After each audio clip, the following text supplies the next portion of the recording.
Mesdames et messieurs, chers amis de Biovision, bienvenue à notre événement virtuel de printemps de la Fondation Biovision, sortir du piège des pesticides, des solutions durables en pratique. Je m'appelle Frank Eichhorn, je suis directeur général de Biovision depuis l'année précédente. Donc je suis à Soleure dans le Landhaus avec tous nos intervenants et intervenantes et notre équipe. Bien sûr que je préférerais vous avoir en face de moi, mais vous savez, les conditions actuelles ne le permettent pas.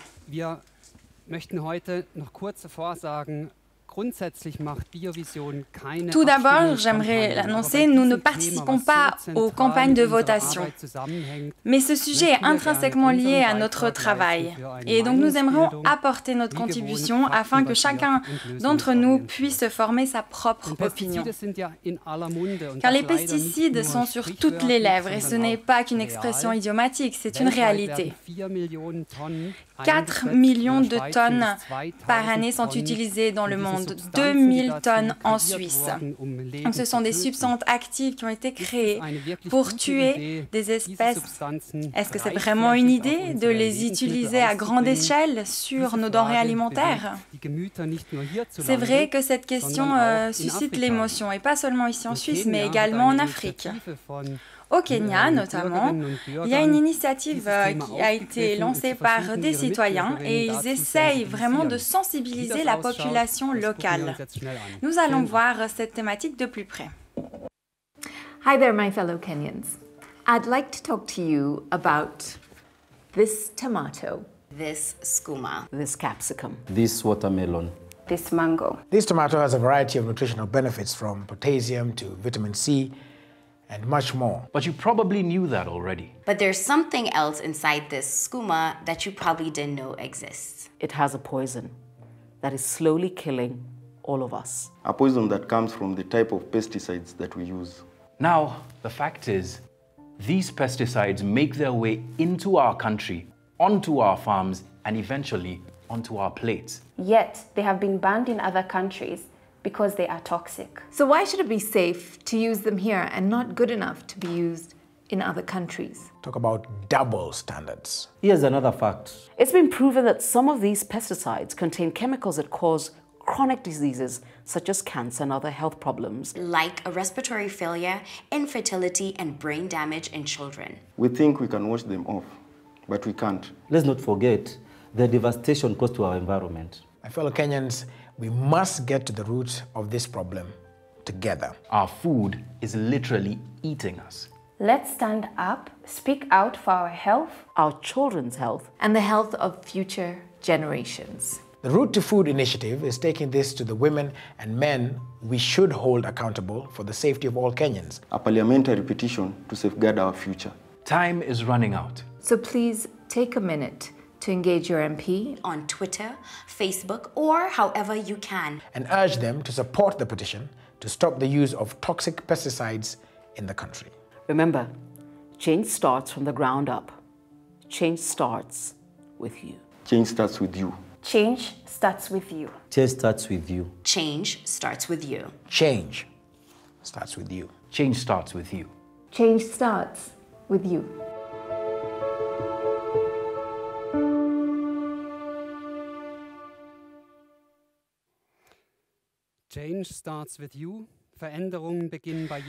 Le changement commence par vous, par chacun d'entre nous. Lors de ce colloque, nous nous étendrons de l'Afrique jusqu'à la Suisse. Donc, tout d'abord, nous allons nous pencher sur les différentes problématiques liées à l'utilisation de pesticides en Afrique de l'Est.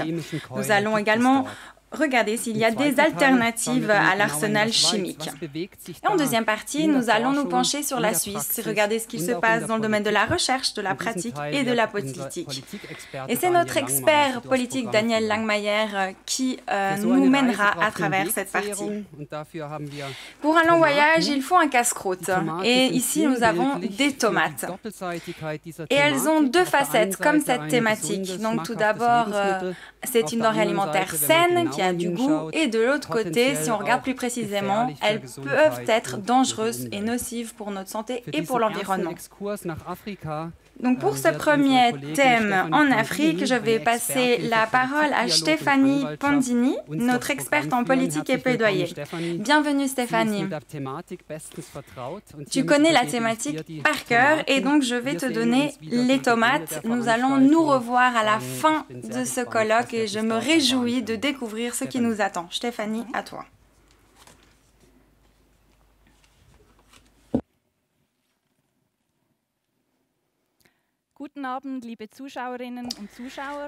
Bonsoir, cher public. Bienvenue de ma part également à cet événement de printemps. En Europe, nous discutons depuis longtemps combien de pesticides de synthèse sont utiles pour notre agriculture, alors qu'en Afrique, ce sujet est nouveau. Dans de nombreux pays en Afrique, l'utilisation de pesticides ainsi que l'importation augmentent. Quelles sont les répercussions sur la santé des Africains? Quelles sont les répercussions sur l'environnement en Afrique? Je suis ravie d'accueillir Philippe Staudacher. Il va nous parler davantage de cette thématique. Il vient de terminer son doctorat à l'EPFZ. Il a étudié les sciences naturelles de l'environnement en se concentrant sur la santé, la toxicologie et les maladies infectieuses. Dans le cadre de sa dissertation, il s'est penché sur les effets négatifs des pesticides, donc sur la santé et des agriculteurs en Ouganda et au Costa Rica. Donc je me réjouis d'entendre ce qu'il a à nous raconter sur les résultats de sa recherche ainsi que les solutions possibles. À vous la parole. Bienvenue également de ma part. Merci beaucoup pour cette présentation. Aujourd'hui, je vais vous parler de l'utilisation des pesticides dans les pays en développement. Et je vais vous parler d'un exemple bien précis, l'Ouganda. Mais avant tout, j'aimerais vous donner un point de vue plus large. J'ai amené une bouteille en PET, 2000 litres. Et en fait, si on regarde l'ensemble de pesticides qui sont utilisés dans le monde et qu'on le divise par tous les habitants et les habitantes, pour chaque personne, il reste un demi-litre, donc 0,5 kg de pesticides par personne. Bien sûr, ce demi-kilo n'est pas reparti de manière égale. Donc vous pouvez le voir ici sur cette diapositive. Des pays en utilisent plus que d'autres par hectare et par année. Donc plus la couleur est rouge, plus ce pays utilise de pesticides. Et donc les jaunes en utilisent moins. Donc si nous nous penchons sur l'Afrique plus concrètement, nous voyons que beaucoup de pays, plus particulièrement au centre, se situent à 0,1 kg par année, par habitant, par hectare. Mais ce n'est pas vraiment la réalité. Parce que celles et ceux qui ont recours aux pesticides en utilisent davantage. Et nous l'avons vu dans notre recherche. Donc on se situe déjà à 2-3 kilos par hectare et par année. Et la raison est simple, ce n'est pas parce que tout le monde utilise des pesticides, mais c'est également parce que les données sont incomplètes. Vous pouvez voir, certains pays sont en gris. Donc nous n'avons pas de données, les autorités de l'UNO qui font ces statistiques n'ont pas d'informations à cet égard. Et maintenant, pourquoi nous penchons-nous particulièrement sur l'Ouganda? Parce qu'ils n'utilisent pas les pesticides de la même manière qu'en Suisse. C'est vrai qu'en Suisse, nous avons de nombreuses recherches à cet égard, ou même en Europe. D'habitude, en Suisse, on épand les pesticides à l'aide d'un tracteur. Donc l'agriculteur, l'agricultrice est assis dans sa cabine, il a une protection, il n'est pas vraiment au contact direct, seulement lorsqu'il le met dans ses réservoirs. En Ouganda, ils s'épandent avec des pulvérisateurs à dos. Donc c'est vrai que les agriculteurs n'ont pas de protection. Et ici, j'ai mis une citation de quelqu'un qui m'a dit que je vois toujours toujours des personnes avec des pulvérisateurs à dos. Donc c'est vrai que c'est une pratique très répandue. Et j'ai également une autre citation qui vient de ma recherche. Donc oui, ces pesticides sont toxiques parce que s'ils éliminent les nuisibles, qu'en est-il pour moi? Je serai également touchée. Et c'est une agricultrice qui l'a dit. Nous avons en effet interviewé de nombreuses personnes dans le cadre de notre projet de recherche, le projet PestRop. Voyez ci-dessous dans la slide les différents instituts et parties prenantes à la recherche. Donc nous avons certaines institutions de l'Ouganda, mais également de la Suisse. Donc nous avons analysé différents aspects. Donc, quels sont les pesticides qui ont été utilisés, quelles sont les directives en vigueur, quels sont les effets et la pollution sur l'environnement, ainsi que les effets sur la santé. Donc vous pouvez voir comment nous avons récolté ces données, comment nous l'avons calculé. Donc en 2017, nous avons convoqué 300 agricultrices et agriculteurs pour une analyse de sang ou une analyse d'urine. Nous les avons interviewés pour savoir de quelle manière ils utilisent les pesticides et pour savoir quelle sorte d'agriculture ils font, c'est traditionnel, conventionnel ou biologique. Ensuite, nous leur avons posé la question s'ils avaient une formation concernant l'utilisation des pesticides. Et vous pouvez voir à gauche les agriculteurs biologiques, 40% d'entre eux ont suivi une formation sur l'utilisation des pesticides de synthèse. Et pour les agriculteurs conventionnels, 60%. Et ils nous ont dit, voilà, sur cette plante j'utilise des pesticides, celle-ci je n'utilise pas de pesticides, donc nous avons classé dans la catégorie au milieu, mélangée. Et nous avons découvert que de nombreuses personnes, après avoir suivi cette formation, ont changé de manière de pratiquer l'agriculture. Ils sont passés à l'agriculture biologique.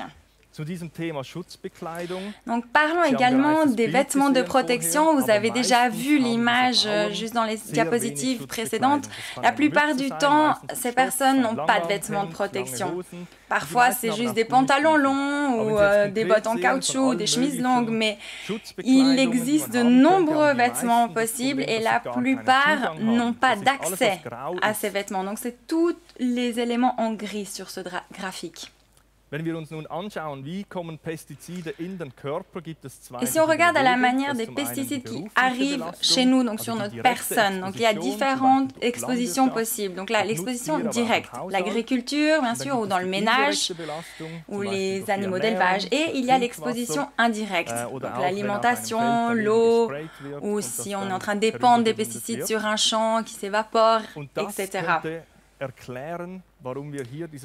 Et c'est pour cette raison que nous pouvons expliquture ce graphique. Donc, ce sont des données de 96 agriculteurs, 12 parmi eux font l'agriculture biologique.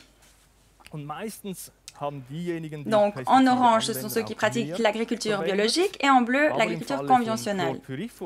Si vous voyez le graphique, le chlorpyrifos au milieu, donc ceux qui pratiquent l'agriculture biologique en orange avaient les plus hautes valeurs. Donc, ce n'est pas le résultat de leur agriculture, mais des moustiques. Des protections contre les moustiques. C'est là où ils ont attrapé ces pesticides. Et ici, j'aimerais vous parler des analyses de sang. Donc, nous avons classifié les différentes valeurs. La plupart de ces personnes étaient en bonne santé. Heureusement, on n'avait pas de valeurs inquiétantes dans leur sang. Et 20% d'entre elles, c'était plutôt indécis. Nous ne savions pas trop si c'était un bon résultat. Et 1%, pour 1% des personnes, nous avons remarqué qu'il y a vraiment une intoxication aiguë et donc nous avons accompagné ces personnes. La recherche sur les pesticides. C'est vrai que ces recherches s'effectuent plutôt en Europe ou en Amérique du Nord et c'est rare qu'on se penche sur la question en Afrique. Et ici, vous pouvez voir quels sont les différents projets en cours. Donc, nous faisons des recherches sur les fleurs, par exemple, la production de fleurs qui sont ensuite exportées parce que bien sûr, elles sont aussi sujettes aux pesticides. Donc, c'est l'exemple de l'Éthiopie. Nous avons également d'autres exemples pour les textiles, les fruits, etc. Mais j'aimerais vous donner un petit aperçu au sein de notre recherche en Ouganda, donc des images du terrain. Donc nous avons fait ce film en 2017 et je vais vous passer un extrait.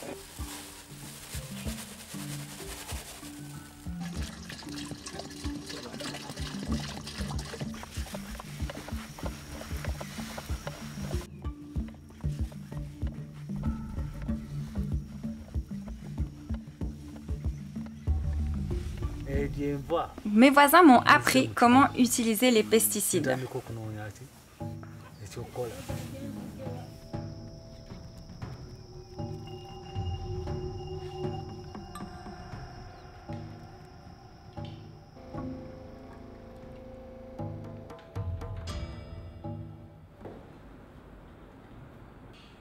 For the pilot study, we found out that Nous avons mené une étude pilote et nous avons découvert entre 10 et 50 sortes de pesticides dans les différentes sources d'eau. Dans les rivières, nous avons trouvé environ 10 sortes de pesticides. Ils utilisent des pesticides pour la plupart des légumes, donc avant de les cuisiner, nous devons les laver. Nous utilisons de l'eau chaude pour laver nos légumes et nos fruits. Nous les lavons environ 3 fois avant de les manger. En Ouganda, le cancer est la maladie la plus répandue et le nombre de cas est en forte augmentation. Donc il y a vraiment beaucoup de cas de cancer dans tout le pays. On le voit dans les hôpitaux, dans les différents instituts, et tout le monde se demande quelles pourraient être les causes de la maladie. Bien sûr, il existe de nombreuses études qui ont différentes explications, mais certaines substances chimiques semblent présenter un risque élevé et peuvent être la cause du cancer si on y est exposé. Donc le public, le gouvernement en a pris conscience et essaie de changer les choses.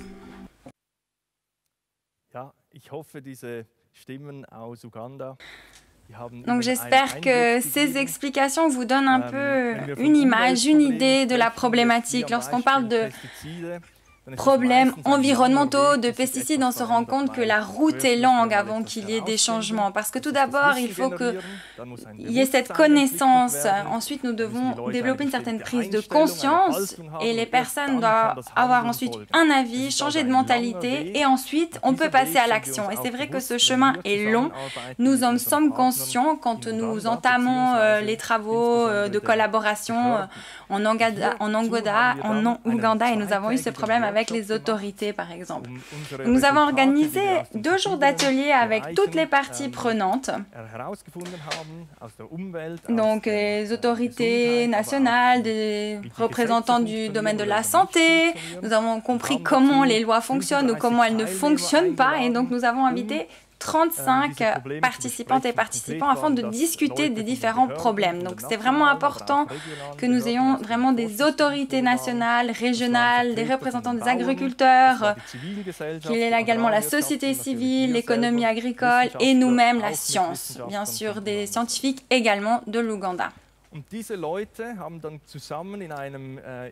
Donc nous avons réuni toutes ces personnes et mis en place un processus interdisciplinaire. Ceci a permis de classifier les problèmes identifiés par ordre de priorité.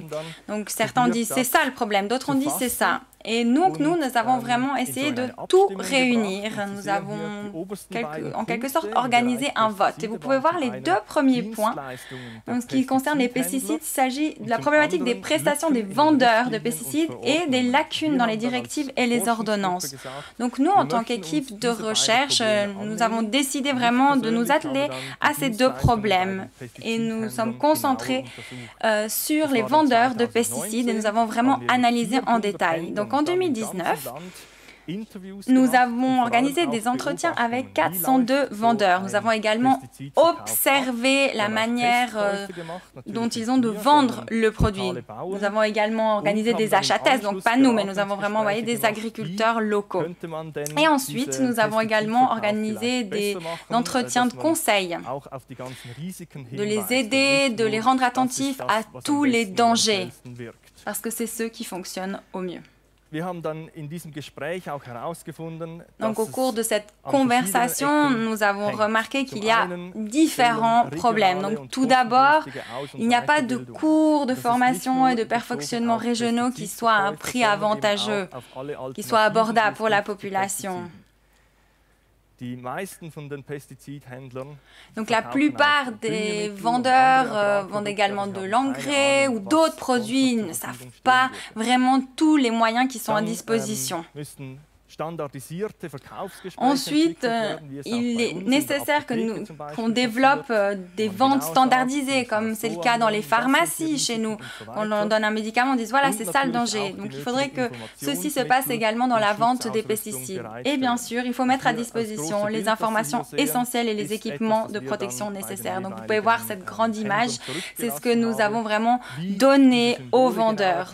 Donc il faut expliquer les différents symboles et qu'ils doivent transmettre ces informations aux clients afin qu'ils soient conscients des dangers liés aux pesticides. Donc j'étais vraiment ravie de pouvoir vous donner un aperçu sur mon travail et je vous passe les salutations de notre équipe de recherche en Ouganda. Donc si vous avez des questions, n'hésitez vraiment pas à vous adresser à moi, vous pouvez m'écrire à l'email que vous voyez affiché. Merci beaucoup.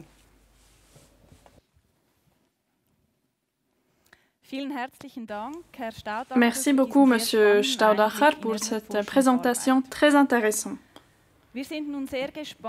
Maintenant, nous avons le plaisir d'entendre quelles sont les solutions de biovision en Afrique. Nos collaborateurs et collaboratrices font des recherches sur des projets qui ensuite sont mis en œuvre en Afrique. Maintenant, nous allons entendre une présentation sur la lutte intégrée contre les mouches des fruits. Avant, nous allons voir une vidéo et ensuite je donne la bienvenue à Loredana Sorg. Elle a étudié ingénierie agronome à l'EPF7 et chez nous elle est co-responsable des projets de développement à biovision et elle travaille étroitement avec nos partenaires en Afrique.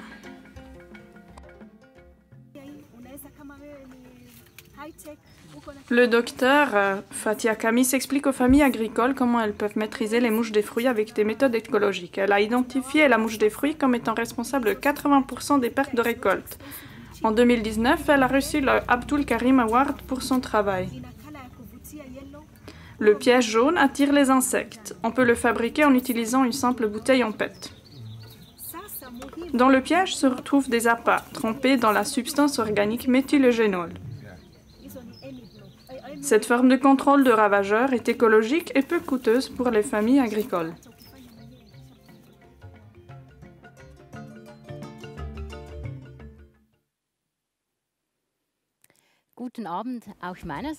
Bonsoir.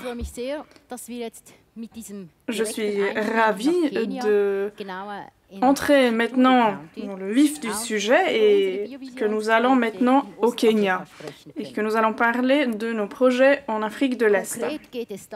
Concrètement, il s'agit de jardins de manguiers et malheureusement aussi de mouches des fruits en Afrique de l'Est. Ici, vous voyez les sœurs Ngare qui ont une bonne récolte de mangue. Mais pour avoir une bonne récolte de mangue, il faut avoir plusieurs conditions réunies. Et j'aimerais maintenant vous présenter ce projet qui s'appelle « Lutte intégrée contre les mouches de fruits dans les jardins de manguiers ». Bon. Les mangues sont une source de revenus très importante. C'est le fruit le plus important en Afrique de l'Est pour leur économie. Non seulement pour le marché local, mais aussi pour l'exportation. Et contrairement aux plantations de cacao ou de café, ici, ce sont de petites familles de paysans qui ont une culture de mangue. Alors, pourquoi faut-il agir alors que c'est un produit avec un grand succès? Le problème était que l'exportation n'était plus possible à cause de ces mouches des fruits. Ces ravageurs minuscules pondent leurs œufs en dessous de la peau de la mangue, donc on ne voit rien de l'extérieur, mais dedans, Donc, se développent les larves. Et c'était un problème parce qu'on découvrait, quand la mangue arrivait en Europe, que c'était un fruit infecté. Donc, il y a eu un stop d'exportation et les personnes sur place ont cherché des solutions classiques. Ce signifie qu'ils ont utilisé des pesticides de synthèse, ceux et celles qui pouvaient se le permettre, et ainsi, ils ont aussi supprimé tous les insectes utiles. En outre, les insectes ont développé des résistances contre les pesticides de synthèse. Donc, les mouches de fruits ont développé des résistances en pu survivre à ces pesticides. Et cela a mené aussi au dépassement du seuil maximal des résidus et avait bien sûr aussi des répercussions sur la santé des producteurs, productrices et consommateurs et consommatrices. Philippe Staudacher nous a déjà raconté l'impact, ou parlé de cet impact de pesticides et aussi ce que signifie ne pas avoir accès à des solutions alternatives. Voilà pourquoi j'aimerais vous présenter maintenant notre approche. Et quand je dis notre approche, il est important de clarifier que quand je dis nous, je ne veux pas uniquement inclure Biovision, mais aussi notre institut partenaire, l'Institut international de recherche sur les insectes, ICP. Fatih Aramis, que nous avons vu dans la vidéo avant, qui a expliqué comment fonctionnent les pièges, elle est une partenaire très importante pour nous. Dans cette image, vous voyez aussi les 3 pays, Kenya, Éthiopie et Tanzanie, où nous menons donc ce projet. Et maintenant, depuis peu de temps, nous sommes aussi au Zanzibar. C'est une approche holistique, c'est-à-dire nous collaborons avec la nature. Nous ne travaillons pas contre la nature. Les mécanismes et tous les processus dans la nature sont intégrés dans notre projet. Nous collaborons aussi avec le ministère de l'Environnement du Kenya. Parce que l'idée est que le gouvernement reprenne le projet et que continue, développe ce projet. Et c'est aussi important de mentionner le secteur privé qui collabore également avec nous. Nous avons plusieurs entreprises qui collaborent. Une entreprise est Real IPM, une jeune pousse, une start-up, qui met à disposition des produits pour ces pièges contre les mouches de fruits. Donc, les producteurs et productrices ne doivent pas aller acheter les pesticides dans les petits magasins. Mais bien sûr, il y a d'autres protagonistes très importants pour nous. Ce sont les paysans et les paysannes sur les champs. Ici, nous sommes dans un jardin d'un de ces paysans et nous organisons des Farmer Field Days, donc des journées de terrain, où les producteurs et productrices peuvent discuter de leur expérience et elles peuvent aussi apprendre. Et nous ne parlons pas uniquement des méthodes biologiques, mais nous faisons aussi des formations en marketing, par exemple, et nous parlons aussi, bien sûr, des répercussions sur la santé et des répercussions sur l'environnement. Donc là encore, une approche très holistique. Ensuite, les autres protagonistes qui sont très importants sont les organismes utiles. Ici, nous avons les guêpes parasitoïdes qui aident aussi à endiguer les mouches des fruits. Ici, je ne vais pas entrer dans les détails. Dans la vidéo, vous avez pu voir comment sont appliquées plusieurs parties ou différentes parties de notre projet. Et vous voyez là encore une fois, c'est une approche holistique. Et la raison est simple, nous devons considérer tous les stages d'une vie d'une mouche de fruits, de la pendaison des œufs jusqu'à la mort d'une mouche. Plus résistants sont les jardins, plus résistants sont les arbres, les manguiers. Ensuite, ce qui est aussi important, c'est la surveillance, le monitoring. Il faut savoir s'il y a des nuisibles Et quels sont les nuisibles? Bien sûr, la mouche des fruits n'est pas le seul nuisible. Nous avons des pièges pour les mouches des fruits. Et ensuite, nous avons justement les insectes utiles qui pondent leurs œufs dans les œufs des mouches de fruits. Nous encourageons aussi, ça fait partie de notre approche, nous encourageons aussi l'utilisation de pesticides biologiques. Ce produit s'appelle pesticide parce que c'est un produit contre ces nuisibles, mais c'est un produit biologique. Et nous ne supprimons pas les insectes utiles avec ce pesticide. Et on applique le pesticide de manière très ciblée, sur un seul mètre carré, par exemple, et pas dans le jardin entier. Donc nous avons plusieurs méthodes qui peuvent être appliquées. Ensuite, il y a d'autres partenaires qui s'occupent du stockage des mangues, parce que les mangues doivent être protégées jusqu'à la consommation. Alors, quel est l'effet de notre projet? En 2017, nous avons mené un sondage avec ICP et ce sondage a montré que le rendement a augmenté de 23% si on utilise vraiment cette approche holistique. La vente des mangues a augmenté de 30% et le prix de vente a aussi augmenté de 65%, car la qualité est nettement meilleure. Il est important de souligner que, bien sûr, ces chiffres sont formidables, mais ce projet ne fonctionne que si on intègre vraiment tous les facteurs. Cela ne sert à rien d'avoir juste les pièges pour les mouches de fruits, par exemple, ou juste le biopesticide. On doit vraiment utiliser toutes les méthodes. Bien sûr, ce projet augmente aussi améliore la santé des paysans et des paysannes. Et le projet continue, d'ailleurs, nous n'avons pas encore terminé, nous continuons aussi à soutenir les producteurs et les productrices.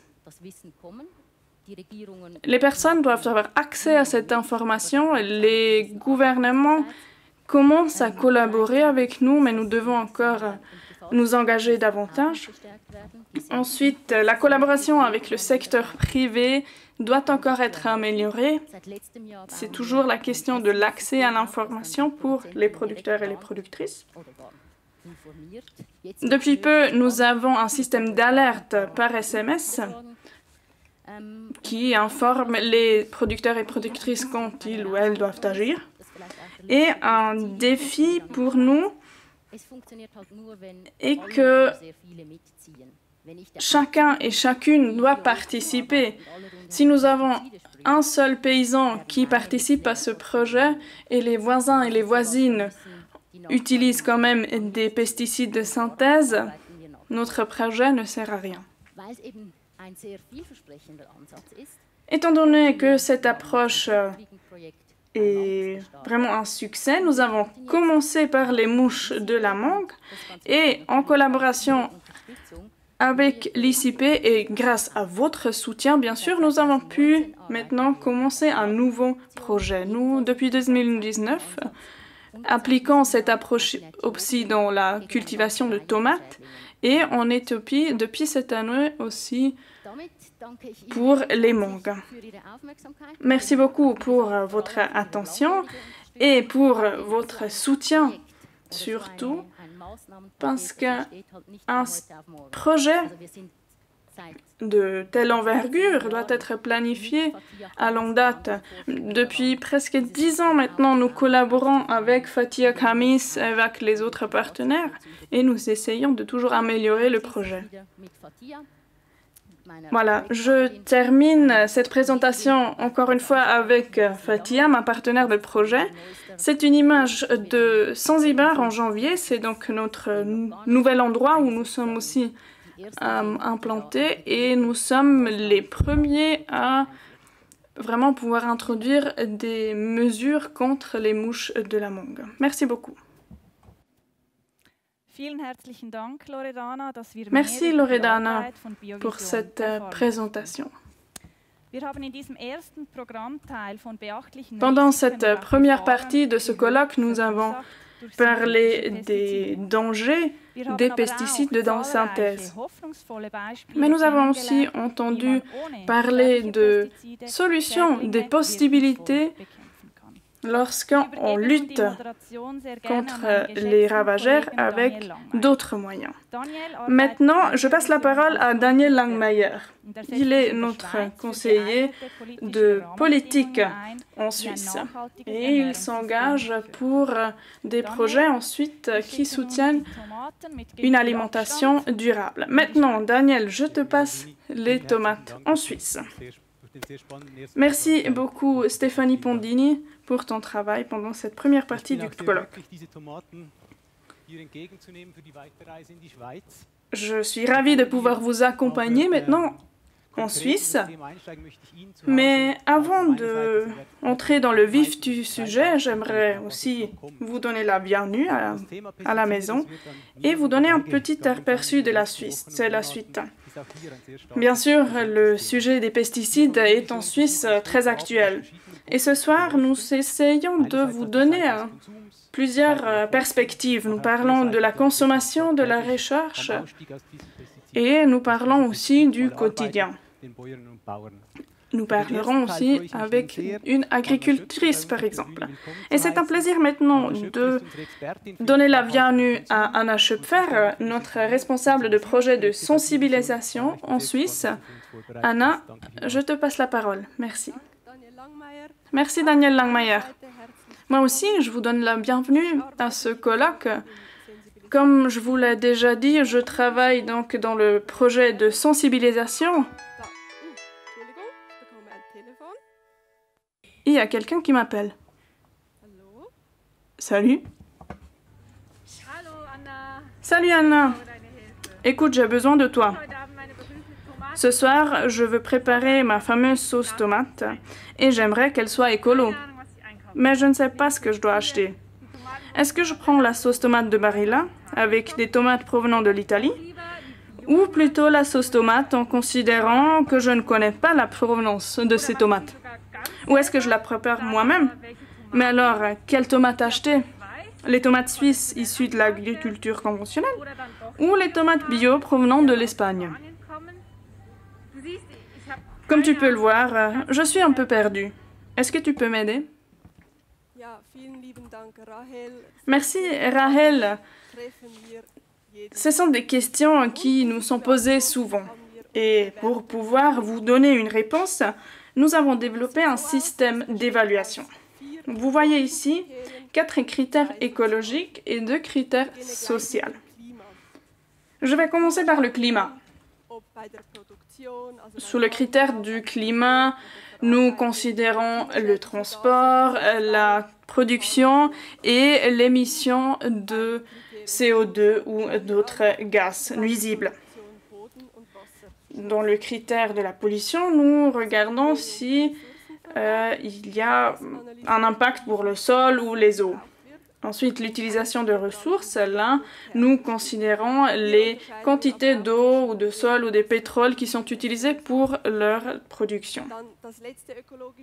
Ensuite, le dernier critère de l'écologie, c'est la biodiversité. Et là, bien sûr, nous évaluons si la biodiversité est impactée par la production d'un produit. Par exemple, est-ce que la production d'un certain produit a aussi des effets sur le défrichement de la forêt tropicale? Ensuite, les critères sociaux, l'impact social et le bien-être animal et les conditions de vie satisfaisantes. Donc, nous considérons aussi si la population locale est touchée, par exemple, par la pollution des eaux potables. Nous avons donc une échelle de 1 à 6 pour ces critères et 6 est la meilleure note. Alors, revenons aux tomates. J'entends souvent la question suivante. Anna, quelle tomate peux-je acheter maintenant? La tomate suisse, qui n'est pas emballée, Ou de l'autre côté, la tomate bio de l'Espagne emballée en plastique. Voilà, je vous pose la même question, cher public. Qu'en pensez-vous? Quelle tomate est meilleure? En bas du stream, vous pouvez vous inscrire et vous pouvez donner votre réponse. A, la tomate suisse, qui est plus écolo, ou la tomate espagnole. Peut-être vous ne devez même pas y réfléchir et vous avez tout de suite une réponse. Qu'en pensez-vous? Quelle tomate a le meilleur résultat? Vous n'avez pas beaucoup de temps?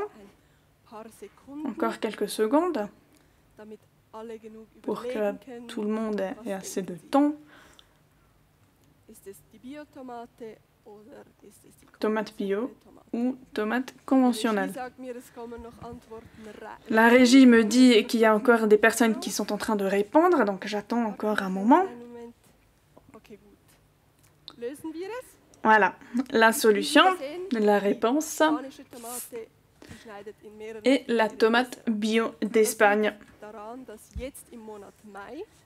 Et je vous donne une explication. Maintenant, en mai, les serres en Suisse sont chauffées, ce qui, bien sûr, cause beaucoup d'énergie, ou a besoin de beaucoup d'énergie. Et comparé à l'énergie qui est nécessaire pour transporter les tomates espagnoles en Suisse, alors les tomates suisses émettent plus de CO2 dans leur production. Nous avons ce label de bio, c'est un label très très strict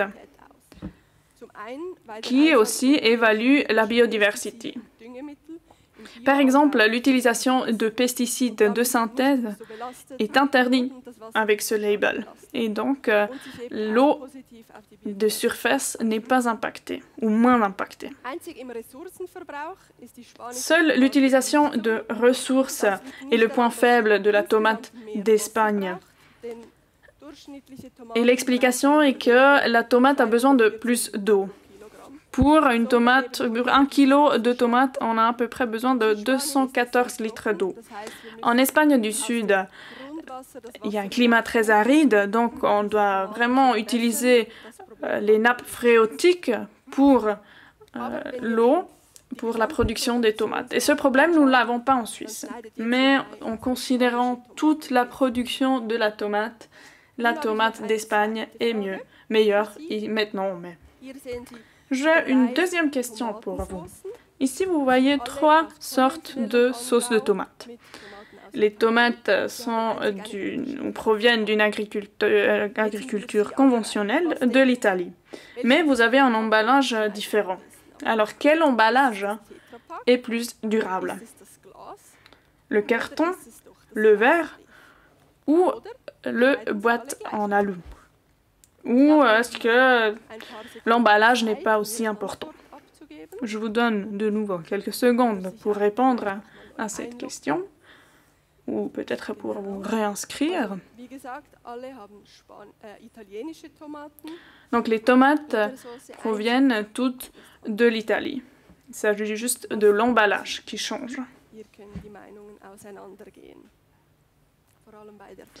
Les opinions peuvent varier quand on parle de l'emballage. Vous avez encore quelques secondes pour voter. Je vois que les réponses sont en train d'entrer. Très bien, alors je vous donne la réponse. L'emballage n'a pas un grand impact. L'emballage n'a pas un grand impact sur cette évaluation. Parce que pour nous, ce qui est important, c'est la manière de produire. Et les tomates de ces 3 sortes de sauces de tomates sont issues de l'agriculture conventionnelle. Donc, cette manière de produire a un grand impact sur le climat, la pollution, l'utilisation des ressources et la biodiversité. Quand on parle de l'utilisation de ressources, la note pour les tomates italiennes est mauvaise parce que aussi, encore une fois, le climat est assez aride en Italie. Et le verre, si vous voulez entrer dans le détail, est le pire. Parce que le verre, il est plus lourd et dans le recyclage, on a besoin de températures très hautes pour fondre le verre. Voilà, pour terminer, j'aimerais vous donner quelques conseils pour faire un achat de tomates durables.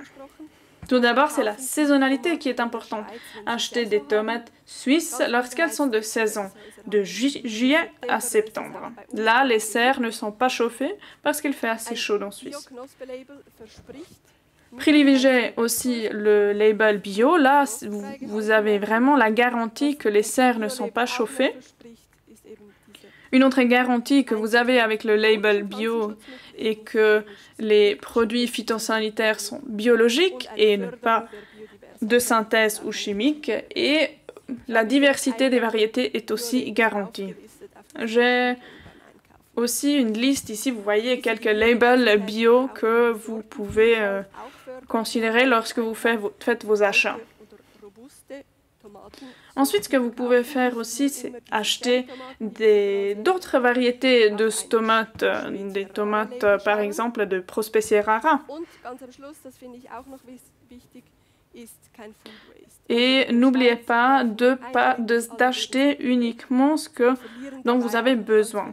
Ici en Suisse, un tiers des denrées alimentaires que nous achetons sont jetés après. Donc, n'achetez que ce que vous allez consommer après. Voilà, j'arrive à la fin de ma présentation. Si ces évaluations de durabilité vous intéressent, vous pouvez aller sur notre site ici, cleverconsumerdurable.ch. Là, nous avons beaucoup de conseils. Et j'aimerais souligner une chose. Vous, en tant que consommateur et consommatrice, vous pouvez changer les choses. Votre liste d'achat est comme un bulletin de vote. Vous pouvez décider sur notre avenir. Merci beaucoup. Merci beaucoup pour ces explications. C'était très intéressant et merci pour tes conseils. Donc, vous l'avez entendu, même si vous êtes à la maison, le consommateur joue un rôle clé dans tout le processus de la fabrication des denrées alimentaires pour notre agriculture, mais ce n'est qu'une partie de l'histoire. La recherche également joue son rôle. Et c'est vrai qu'on se pose souvent des questions. Quelle est la situation actuelle en Suisse? Où utilise-t-on des pesticides? En quelle quantité? Quelles sont les alternatives? Comment peut-on pratiquer l'agriculture biologique en Suisse? Et nous allons avoir un aperçu ici grâce à Lucius Tam. C'est le directeur de l'Institut de recherche en agriculture biologique. Donc voilà, nous avons hâte de t'écouter. Merci. Donc merci pour cette sympathique présentation. Donc je suis un des 3 directeurs, juste pour le spécifier, mais je te remercie chaleureusement pour cette présentation. Donc je vais vous donner quelques informations sur les produits phytosanitaires en Suisse. Et je vais également vous parler de l'agriculture biologique, la protection phytosanitaire biologique, parler quelles sont les prochaines étapes pour l'avenir, quels sont les défis qui nous attendent et quels sont les objectifs de développement pour l'agriculture biologique. Voilà, tout d'abord, quelques données en ce qui concerne les volumes de vente des substances actives de produits phytosanitaires en Suisse. Donc, c'est un graphique qui a été publié par l'OFAG.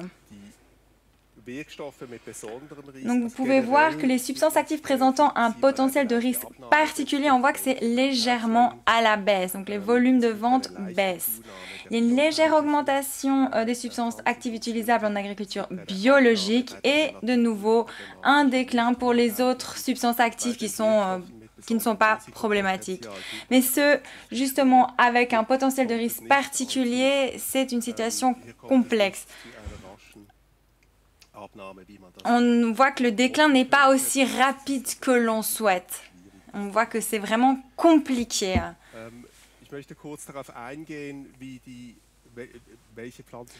Donc j'aimerais parler brièvement des différents types de produits phytosanitaires. Donc c'est un tableau plutôt compliqué, mais c'est facile à lire.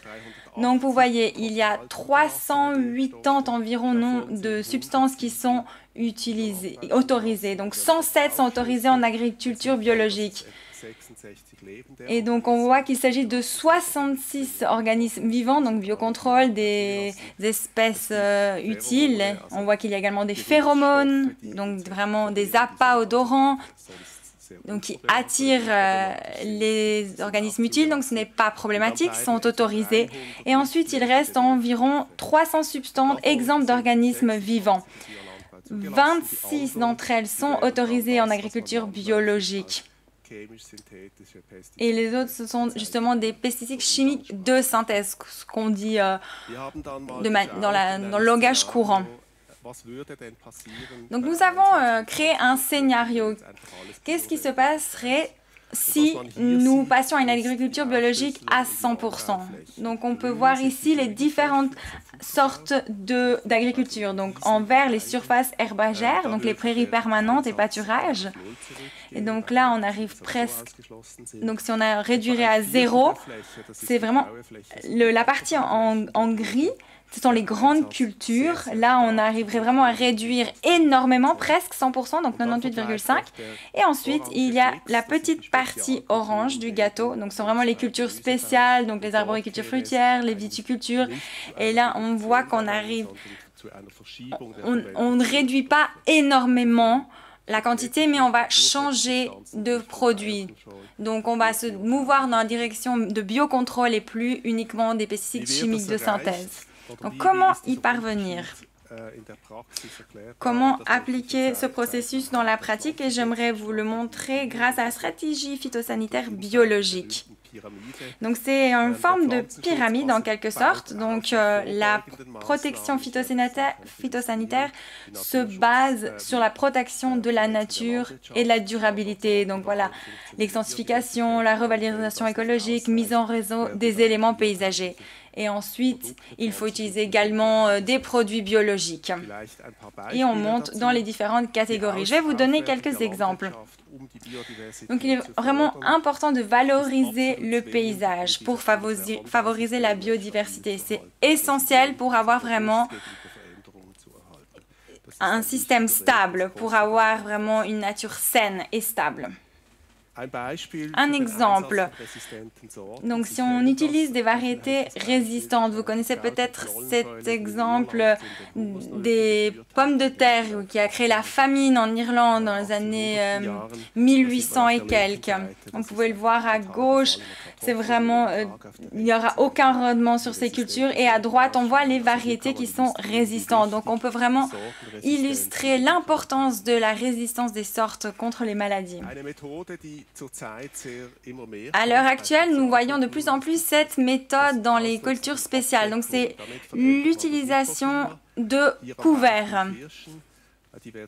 Donc, vous voyez ici les cerises, elles sont protégées de la pluie grâce à ces couvertures, et donc elles sont moins sujettes aux maladies. Donc, c'est vraiment une étape importante, et ceci pourrait nous permettre justement de renoncer aux pesticides, aux fongicides, afin d'obtenir quand même des fruits de qualité et en bonne santé. Les sols également sont essentiels dans l'agriculture biologique. On les sous-estime souvent, malheureusement. Ils ont des bonnes propriétés, ils peuvent justement résister aux maladies. Et je peux vous le montrer à l'aide de cette photo grâce à l'exemple de l'épinard. Donc vous voyez vraiment une culture qui est bien établie d'un côté, et de l'autre côté une culture lacuneuse, parce qu'elle a justement différentes maladies. Et si on analyse plus profondément dans les détails, on voit qu'il faut vraiment renforcer ces qualités du sol qui permettent de combattre les maladies, donc avoir du compost de qualité par exemple. Et c'est de cette manière qu'on peut renforcer le sol, de lui donner les outils afin qu'il combatte contre les maladies. Donc c'est vraiment essentiel, parce que la dégradation des sols dans le monde est flagrante, est en augmentation, donc le sol perd ses qualités. J'aimerais également vous présenter un autre exemple de biodiversité fonctionnelle, c'est lorsqu'on encourage les organismes utiles. Et je vais le faire à l'exemple du chou.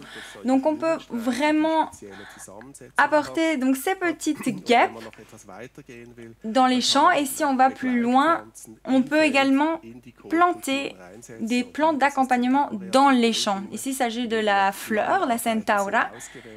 Elles ont été choisies parce qu'elles protègent ces petites guêpes. Elles ont également l'eau sucrée qui leur sert d'alimentation et elles peuvent justement accroître leur population et on peut renoncer, en tout cas en grande partie, aux insecticides.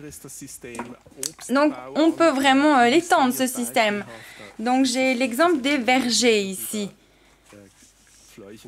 Donc vous voyez, il y a de nombreux organismes utiles et nuisibles dans ce système et on utilise vraiment de favoriser les organismes utiles. Et si on regarde vers l'avenir, en Europe, on travaille avec les cultures associées. Donc ces cultures de sylvo-arabe, c'est intéressant. Dans les tropiques, ils sont bien plus avancés que nous, donc nous avons vraiment un grand potentiel.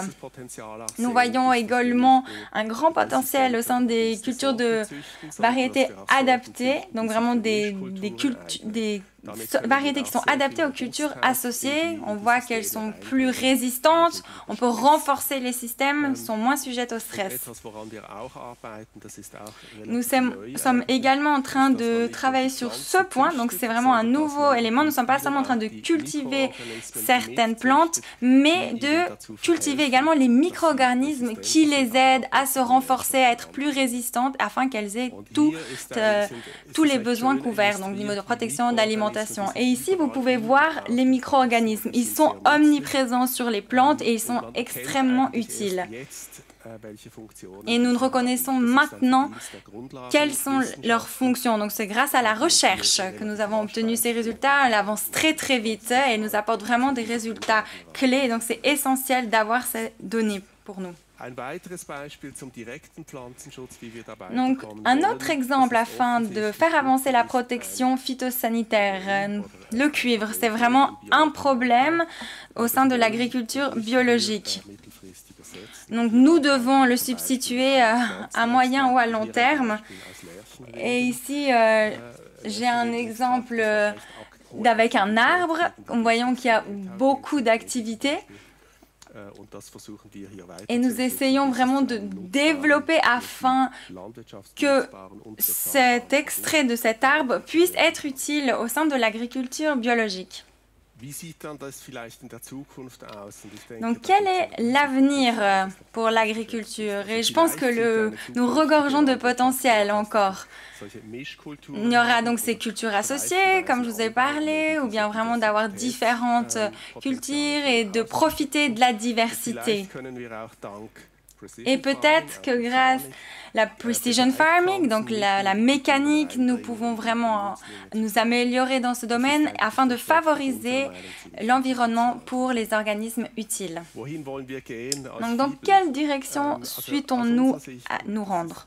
Donc, de notre point de vue, et donc je pense que c'est clair, nous aimerons nous étendre et continuer à développer l'agriculture biologique. Nous avons des buts très ambitieux. Donc, nous aimerions penser à l'alimentation 2040. Donc, nous devons penser à ce que nous voulons atteindre d'ici là. Donc, nous aimerons établir des chaînes de valeur biologique régionales et justes. C'est un aspect tout à fait central. Nous aimerons continuer à augmenter notre productivité sans dommages collatéraux. Nous aimerons pouvoir relever les défis pour avoir une agriculture biologique à grande échelle. Il faut une logistique importante. Le smart farming également, donc c'est une nouvelle technologie. Nous devons pouvoir profiter de la technologie à disposition. Donc nous devons être plus résilients et plus forts contre le changement climatique et nous devons avoir une protection phytosanitaire biologique sans substances nocives. Ce qui est absolument essentiel et difficile, c'est d'avoir une agriculture biologique neutre pour le climat. Nous devons vraiment nous développer dans cette direction. L'agriculture bio doit être encouragée, nous devons vraiment la favoriser. Bien sûr, nous devons protéger notre eau potable, nous devons protéger nos sols également, la fertilité et bien sûr repenser notre manière de transformer les produits, la protection animale, etc. Donc, comme vous le voyez, nous avons du pain sur la planche et je vais donc repasser la parole. Merci beaucoup pour cet excellent aperçu et c'est vrai qu'il y a du potentiel dans l'agriculture biologique. Et donc, si on reste dans ce domaine du potentiel, on en parle dans les initiatives, on dit toujours qu'il nous faut plus de fonds, plus de moyens financiers. Et toi, au sein de ta carrière, est-ce que si tu avais plus de moyens, qu'est-ce que tu aimerais rechercher? Ah, partout, je vais montrer. Le sujet est énorme. Il y a vraiment beaucoup de travail à faire.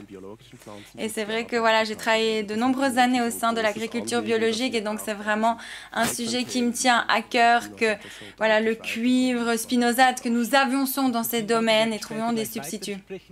Merci beaucoup. Tu vas pouvoir continuer ce débat. Je te prie de prendre place.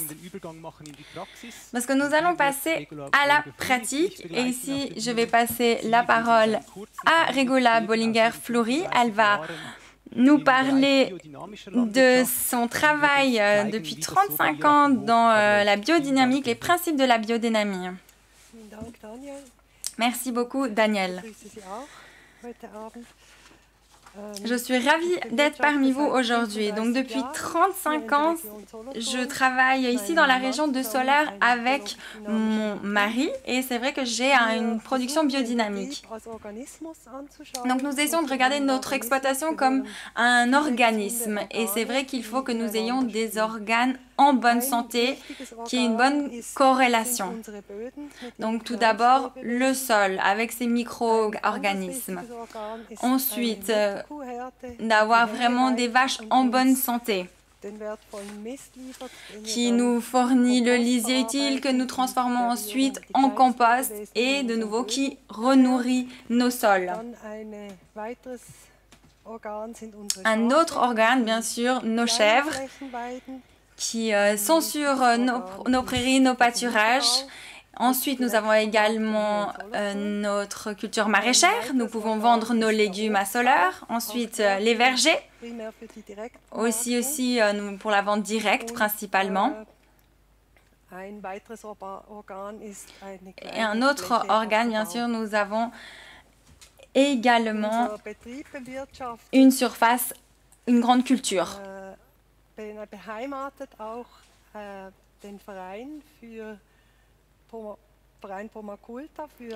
Donc nous avons une association pour la cultivation des pommes. Donc mon mari s'occupe plutôt de ces pommes qui développent, ils font des recherches contre les pommes qui développent certaines résistances. Et il y a une autre association qui nous soutient dans nos travaux. Donc c'est vrai que voilà, c'était un bref aperçu de notre travail et de notre exploitation. Merci beaucoup, Regula. Est-ce que tu aimerais t'asseoir avec nous? Bien, donc nous allons encore aborder 2-3 points. Lucius, j'aimerais commencer avec toi. Donc cet aperçu que nous a donné Regula, est-ce que c'est typique en Suisse pour justement une exploitation biologique ou bien est-ce que c'est exceptionnel, c'est rare? Alors c'est vrai qu'il y a une grande diversité d'exploitations biologiques, donc il n'y a pas vraiment l'exploitation biologique typique. C'est vrai que nous avons une grande diversité. Mais c'est vrai que certaines font preuve d'immense innovation, de créativité. Et c'est vrai que dans la culture, ils sont plutôt précurseurs. Ils font vraiment le travail eux-mêmes, ils le financent eux-mêmes. Et c'est vrai qu'ils mettent beaucoup de passion. Et c'est vraiment magnifique de voir ce travail. Et cette exploitation est exemplaire et nous sommes ravis de pouvoir travailler avec de telles exploitations. Donc merci. C'est que des compliments. Regula, est-ce que toi tu as des souhaits que tu aimerais adresser à la science? Est-ce qu'on pourrait améliorer la collaboration? Qu'est-ce que tu vois au sein de ton quotidien? Où aimerais-tu avoir de l'aide? J'ai l'impression qu'on me soutient vraiment bien et notamment l'Institut de recherche pour l'agriculture biologique. J'aimerais bien qu'on soutienne mieux ces projets, donc que le public et aussi les autorités publiques, la Confédération soutiennent mieux ces projets parce que nous avons besoin de moyens financiers. Je pense que tu ne dois convaincre personne ici sur la scène ni à la maison.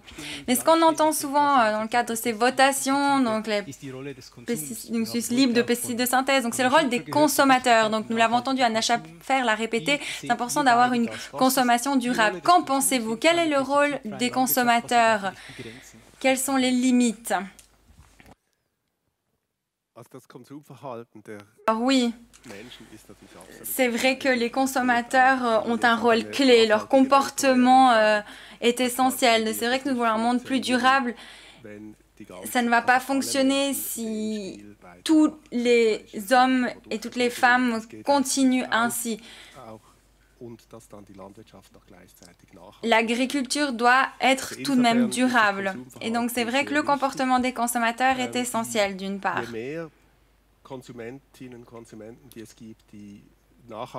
Plus de consommateurs profitent, achètent des produits durables, ça a vraiment une grande force motrice.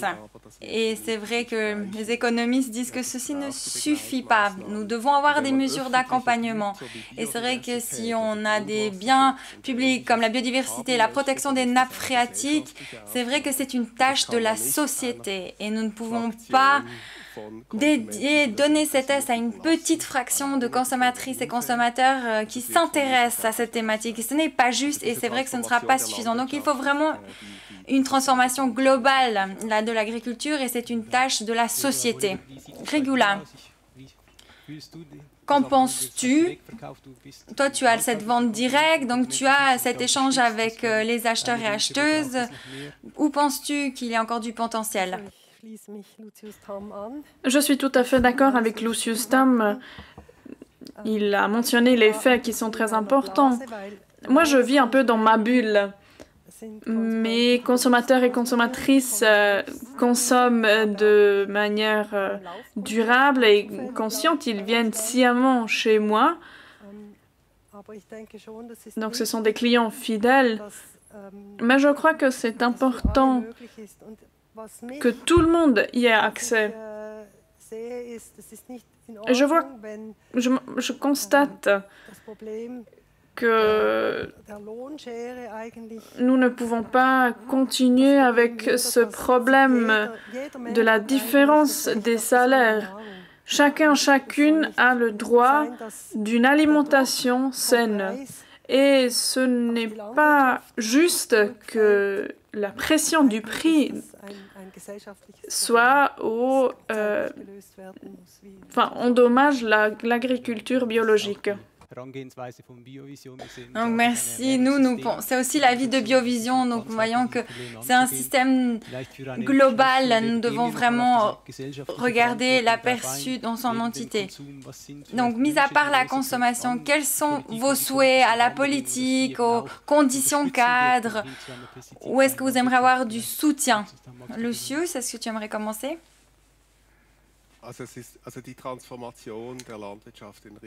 Oui, donc cette transformation de l'agriculture. C'est vrai que les problèmes sont graves, donc nous perdons la biodiversité. Donc c'est vraiment, nous ne pouvons pas juste rester là les bras croisés. Nous avons besoin de cette transformation. C'est vraiment un défi colossal. Et c'est vraiment comme le tournant de l'énergie, donc c'est vraiment essentiel et ça va coûter. Ce n'est pas gratuit et ça va prendre du temps, c'est vrai. Et c'est vrai que si nous voulons vraiment nous mettre à la tâche, nous avons besoin de la politique. Il faut que la politique reconnaisse qu'il y a besoin d'agir. Et ensuite, il faut tracer des solutions, créer des solutions possibles. Parce que si nous souhaitons transformer l'agriculture, nous pouvons le faire qu'avec l'aide des agriculteurs et agricultrices, c'est que le monde des paysans, sinon nous ne pouvons pas avancer. Et c'est vrai que nous n'allons pas réussir si tous les coûts, tous les efforts sont d'un seul côté. Et c'est toujours l'agriculture qui paye au final. Donc c'est vrai que c'est une tâche de la société, de toute la société, et il faut vraiment que ce message soit compris. Regula, je pense que toi aussi tu vois que le chemin est long, qu'il est compliqué pour avoir vraiment une alimentation saine et durable.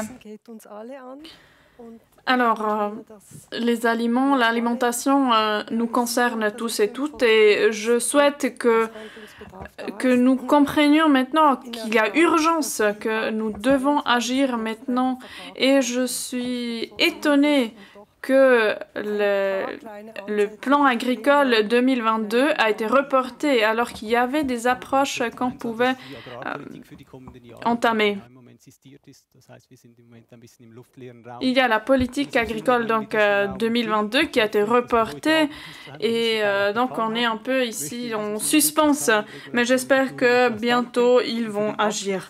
Merci Lucius Tam et Regula Bolliger-Fleury pour votre conversation et maintenant pour conclure cette journée, je invite Frank Ayhorn sur scène et je te repasse aussi les tomates. Merci beaucoup, Daniel Langmeier.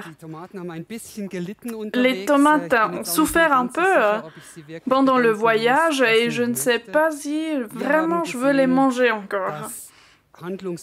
Nous avons vu que nous devons agir. Le problème est énorme et si nous souhaitons qu'à l'avenir, les pesticides ne soient plus sur toutes les lèvres, nous devons agir. Il existe des alternatives qui sont applicables, qui sont nécessaires et nous devons investir dans la recherche, dans la formation, nous devons vraiment diffuser ce savoir-faire. Mais nous avons besoin aussi d'une volonté politique et d'une prise de conscience. Nous tous et toutes, nous mangeons. Et notre comportement en tant que consommateurs et consommatrices, en tant que citoyens, citoyennes, nous construisons l'avenir et nous décidons aussi ce qui finira sur nos assiettes et comment ces denrées alimentaires sont produits. Nous avons touché plusieurs sujets compliqués et j'espère que cela vous a donné quelques pistes. C'est un plaisir de savoir qu'il y a presque 700 personnes qui ont participé à cet événement. Si cet événement vous a plu, si ça vous a intéressé, vous pouvez le dire à vos amis ou votre famille parce que nous mettons à disposition l'enregistrement de ce colloque sur notre site web. Maintenant, il me reste que vous remercier. Tout d'abord, vous, nos participants ici sur scène, Regula Bolliger, Lucius Tam et Daniel Langmeier. Merci aussi à l'équipe de la technique de Jump TV. C'est vraiment un plaisir que tout se soit bien passé. Et merci à vous surtout, chers participants et participantes, chers publics, pour votre soutien depuis des années. Sans votre soutien, nous ne pourrions pas faire notre travail et Biovision n'existerait pas. J'espère vraiment du cœur que nous pourrons nous revoir de manière physique, personnelle, au plus tard le 20 novembre à Zurich au Volkshaus pour notre symposium. Jusqu'à là, restez en bonne santé et continuez votre engagement. Nous le faisons aussi.